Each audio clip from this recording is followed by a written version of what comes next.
Hare Krishna. Welcome to Jagannath kitchen. ఈరోజు మీకు నేను దీంతో ఒకటి పానీయం చూపిస్తున్నానండి. అంటే షర్బత్ లాంటిదండి. ఇది ఎండాకాలంలో శరీరాన్ని చలవ చేస్తుంది. ఇందులో ఎన్నో విటమిన్స్ ఉన్నాయండి. ఇదిగోండి, ఈ విధంగా నేను తడిపి పెట్టుకున్నాను. ఇప్పుడు మీకు చూపిస్తున్నాను చూడండి. దీన్ని జల్లెడ పడుతున్నానండి గ్లాస్లోకి.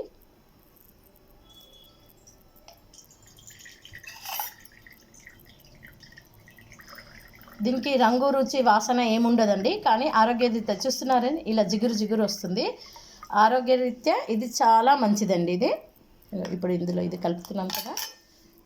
ఇదిగోండి, ఇందులోకి ఇప్పుడు నేను మహావీర విత్తనాలు తడిపి పెట్టుకుని వేసేస్తున్నానండి. ఇదిగోండి, ఇందులోకి మళ్ళీ ఐస్ ముక్కలు వేస్తున్నానండి.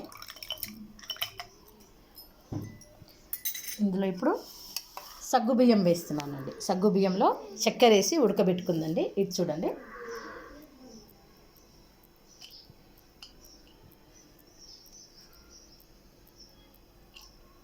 ఒక్క నిమిషం అండి, చల్లటి నీళ్లు తీసుకొస్తున్నాను.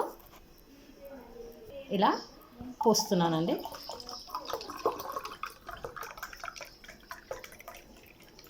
ఇది ఇలా పోసిన తర్వాత ఇందులో కొద్దిగా నిమ్మకాయ పిండుతానండి. ఇది చల్లగా చాలా బాగుంటుందండి. నేను చెప్పాను కదండి, ఇది టేస్ట్ ఉండదు కానీ ఆరోగ్యరీత్యా చాలా మంచిదండి. మీ పిల్లలకు స్కూల్ నుంచి వచ్చిన తర్వాత ఇలా చేసి పెట్టండి. ఇందులో కావాలంటే బీట్రూట్ను కలుపుకోండి. ఇందులో చాలా విటమిన్స్ ఉన్నాయండి. ఈ వీడియో నచ్చినట్లయితే ఒక లైక్ చేయండి, షేర్ చేయండి, సబ్స్క్రైబ్ చేయండి.